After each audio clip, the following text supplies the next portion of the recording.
Aujourd'hui en orthographe, on commence par cet exercice-là, qui est dans le manuel, mais que nous allons faire ensemble à l'oral. Lis les groupes de mots suivants. Je vais te laisser lire tous les mots qui sont là, et après tu rallumes la vidéo, là tu la mets en pause, pour pouvoir lire les mots, et ensuite on regarde ça ensemble. On les relit. L'ogre, l'homme, on n'entend pas le H, on n'entend pas le H non plus, ça fait l'hirondelle. Rappelle-toi, le E avec deux fois la même lettre derrière, ça fait E. L'idée, l'oreiller et l'arbre. Répondons maintenant à la première question. Par quel mot pourrais-tu remplacer le L'? L'ogre. Alors, l'ogre. Difficile ce qu'on te demande, hein. On pourrait le remplacer par le ogre. Oui, c'est vilain. C'est pour ça qu'on met un L'. On pourrait dire un ogre. Là, on pourrait dire le homme ou un homme. La hirondelle, une hirondelle, on dit. Là, on pourrait remplacer par la idée. Et oui, la idée, parce qu'on dit une idée. Le oreiller, puisqu'on dit un oreiller. L'arbre, on dit un arbre, donc le L', c'est plutôt un L. Tu vois qu'en fait, on peut le L', il peut se remplacer soit par le, soit par la. Ça dépend si le mot est un mot garçon, masculin, ou si c'est un nom fille, féminin. Rappelle-toi, masculin, mâle, féminin, fille, femme. Ça commence pareil. Maintenant, pourquoi est-ce qu'on met une apostrophe? Pourquoi on ne dit pas le ogre, ou le homme, ou la idée? Eh bien, c'est la deuxième question qui va nous permettre d'y répondre. Par quelle lettre commence chaque mot? Dans l'ogre, c'est un O. Ici, c'est un H qu'on n'entend pas. Donc, on fait comme s'il n'y était pas et on compte le O. Ici, ça commence par un H muet, donc on n'écoute que le I. Ça commence par un I, ça commence par un O, ça commence par un A. Donc, je reprends, ça a commencé par un O, dans l'ogre. Donc, on commence par le O. Hein? Ensuite, dans homme, on a dit qu'on n'entendait pas le H, donc c'est encore un O. Hirondelle, on n'entend pas le H, donc on n'écoute que le I. Ce qu'on entend en premier, c'est I. Dans idée, ce qu'on entend en premier, c'est un I, c'est le son I. Oreiller, le premier son qu'on entend, c'est un O encore. Et enfin, dans arbre, le premier son qu'on entend, c'est un A.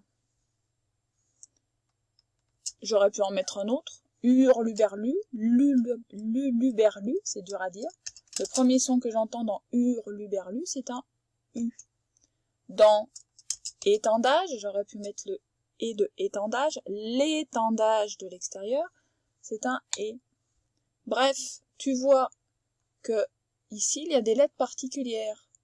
O, I, A, U, E. Comment s'appellent ces lettres? Elles ont un nom spécial. Ce sont des voyelles. A, E, I, O, U, Y. Eh bien, voici la règle. Tu peux la retrouver dans ton manuel, page 118. Regarde bien. Une apostrophe. Oui, la petite virgule en l'air, ça s'appelle une apostrophe. Est un signe qui remplace le plus souvent une voyelle. Par exemple, le L' placé devant un nom remplace souvent le ou la, quand ce nom commence par une voyelle ou un H. L'amitié, l'histoire. En fait, ce ne serait pas joli d'avoir deux voyelles qui se suivent. Le amitié ou la histoire, c'est pas joli. Donc on a enlevé la voyelle du le et du la, et on a gardé que le son voyelle qui est après. Comme ça, c'est moins vilain. Il y a juste quelques pièges, tu vois, ici, attention, on dit bien le hibou et pas l'hibou, et on dit pas l'H, on dit bien la H. Pourquoi? parce que il y a ici, c'est un H aspiré, le hibou, la H, pardon. On dit qu'il est aspiré. Il n'est pas complètement muet, si tu veux. Donc, il faut le prononcer, le hibou et la H. Mais quand le H est complètement muet, hop, on enlève la voyelle du petit mot qui est devant le nom. Elle est compliquée, hein, lue comme ça, elle est compliquée, mais ça remplace souvent une voyelle. Tu la relis et tu verras que ça explique ce que je viens de dire. Quand ce nom commence par une voyelle ou par un H. Autrement dit, quand le mot qui est après le ou la commence par une voyelle ou par un H, ça fait un L'. Maintenant que tu as compris ça, tu vas faire sur ton cahier rouge l'exercice numéro 4, qui est ici. Tu peux trouver à la page 118 et je vais te montrer le modèle. Donc tu vois qu'ici, je t'ai mis le modèle de ce que tu dois faire sur ton cahier rouge. Alors n'oublie pas, fais attention, tout en haut là-haut, avant d'écrire la date. Si tu as du travail qui est écrit, que tu as encore de la place, il va falloir que tu tires un trait bien grand. Méfie-toi, tu vas avoir besoin de beaucoup de lignes. Donc compte tes lignes avant de savoir si tu dois tirer un trait pour faire ton travail ou si tu dois carrément changer de page. On va compter. Une ligne pour la date, une deuxième ligne pour le titre, une troisième ligne pour le titre, pour la référence au manuel. Ça fait 3 lignes. Et il va te falloir tout ça, regarde. 7 lignes de tableau, puisqu'au moins 2 lignes pour le titre là.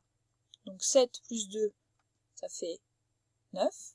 Donc il te faut au moins 9 lignes, plus encore les 3 lignes d'en haut. 9 plus 3, ça fait 12.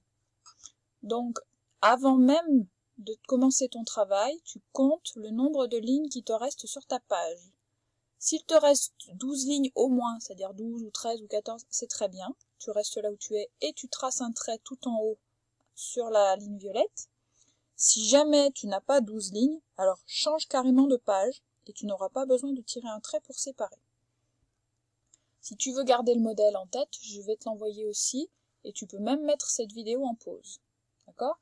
Mets bien le titre, c'est de l'orthographe, qui se trouve sur le manuel page 118, c'est l'exercice 4, et après il faut que tu remettes le tableau. Tu vois, je t'ai mis il faut que tu classes dans le tableau tous les mots de l'exercice que tu trouveras à la page 118. Et là, dans cette colonne, tu mets chaque fois que le L', on peut le remplacer par le, autrement dit chaque fois que le mot est masculin, chaque fois que le nom, rappelle-toi, on peut aussi dire un, et à droite, chaque fois que le mot qui suit le L' est féminin, autrement dit le petit mot d'après, si on peut mettre là ou une, alors tu le mets dans la colonne de droite. D'accord ? Et ça va te faire à peu près cette ligne, ça va te suffire pour chaque mot. Ensuite, quand tu auras terminé, tu traceras un trait en dessous et tu mettras le titre de la dictée, comme la semaine dernière. La dictée qui est ici. D'accord ? Tu mets bien le titre. Tu traceras un trait là-haut. D'accord ? Juste là. Enfin, il faudra qu'il fasse tout le long. Hein. Voilà. Et tu mettras dictée. Alors c'est la même date, c'est pour ça qu'on ne remet pas la même date. On saute une ligne. Et on se met tout près ici. On n'oublie pas de sauter une ligne à chaque fois. Et je te mets la correction de la dictée à la fin de cette vidéo. Mais en pause, hein, ne triche pas. Parce que la dictée, il faut que tu la fasses tout seul. La dictée, je vais te la mettre sur une autre vidéo qui sera assez courte, en fin de compte. Ça sera plus simple. Donc à tout de suite pour la dictée.